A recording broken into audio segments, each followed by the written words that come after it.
আসসালামু আলাইকুম viewers, welcome to kitchen story by Jannat. আজকে আমি আপনাদের কিভাবে ডিমের পুডিং বানাতে হয় সেটিই দেখাবো।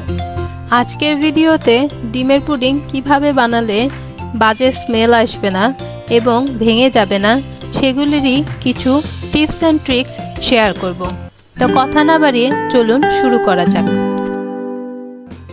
ডিমের পুডিং বানাতে প্রথমে নিয়ে নিচ্ছি 1 লিটার অনেক ঘন দুধ। আমি এখানে প্রায় 2 লিটার দুধকে কমিয়ে 1 লিটার করে নিয়েছি। আপনারা দুধের কালার দেখলেই বুঝতে পারবেন আসলে দুধটা কি পরিমাণ ঘন। এরপর প্রায় 1.5 কাপের মতো চিনি দিয়ে দিব 2 টেবিল চামচের মতো গুঁড়া দুধ। এখানে আমি 4টা এলাচ হালকা ভেজে গুঁড়ো করে নিয়েছি। এটি এখন দুধের ভিতরে দিয়ে দিব। এরপর 4টি ডিম নিয়ে ভালোভাবে ফিটিয়ে দুধের ভিতরে দিয়ে দিব।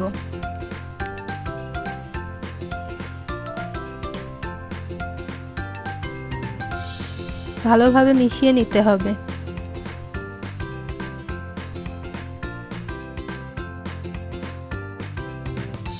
এখন একটি সসপ্যান নিয়ে নিব। সসপ্যানের ভিতরে প্রায় 2 চা চামচের মতো তেল দিয়ে 2 টেবিল চামচের মতো চিনি দিয়ে দিব। দিয়ে এটি অনবরত নাড়তে থাকবো, অপেক্ষা করব ক্যারামেল হয়ে যাওয়া পর্যন্ত। ক্যারামেল হয়ে গেলে এটি ঠান্ডা করে সেট করে নিতে হবে। ঠান্ডা হয়ে গেলে এর ভিতরে আগে থেকে রেডি করা পুডিংয়ের মিশ্রণটি দিয়ে দিব।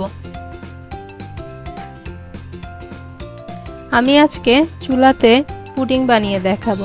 চুলাতে পুডিং বানানোর জন্য বড় একটি সসপ্যান নিয়ে নিয়েছি। এর ভিতরে একটি স্ট্যান্ড বসিয়ে দিব। এরপর পুডিংয়ের সসপ্যানটি বড় সসপ্যানের ভিতরে বসিয়ে দিব।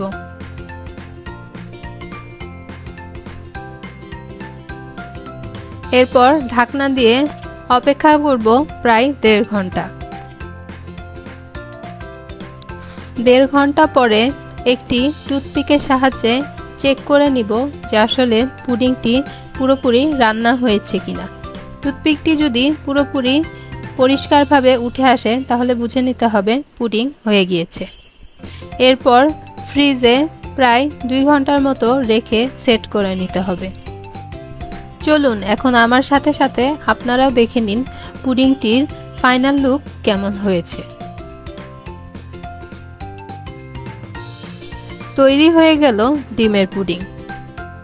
আপনারা হয়তো অনেক মসৃণ পুডিং দেখে থাকবেন, আসলে সেগুলো কম ঘন দুধ দিয়ে বানানো হয়। আসলে পুডিং শুধু দেখতে ভালো হলেই হয় না, খেতেও ভালো হওয়া প্রয়োজন। আর আপনারা যদি দেখতে ভালো এবং খেতে ভালো এই ধরনের একটি পুডিং রান্নার রেসিপি খুঁজে থাকেন তাহলে আপনাদের জন্য এই রেসিপি। আশা করছি আমার রেসিপি দেখে আপনারাও উপকৃত হবেন। ভিডিওটি যদি আপনাদের ভালো লেগে থাকে তাহলে অবশ্যই আমার চ্যানেলটি সাবস্ক্রাইব করবেন। আর অবশ্যই কমেন্ট করে জানাবেন আপনারা কি ধরনের ভিডিও দেখতে চান, কি ধরনের রেসিপি দেখতে চান। এতক্ষণ পর্যন্ত ভিডিও দেখে আমার পাশে থাকার জন্য সবাইকে অসংখ্য ধন্যবাদ। আল্লাহ হাফেজ।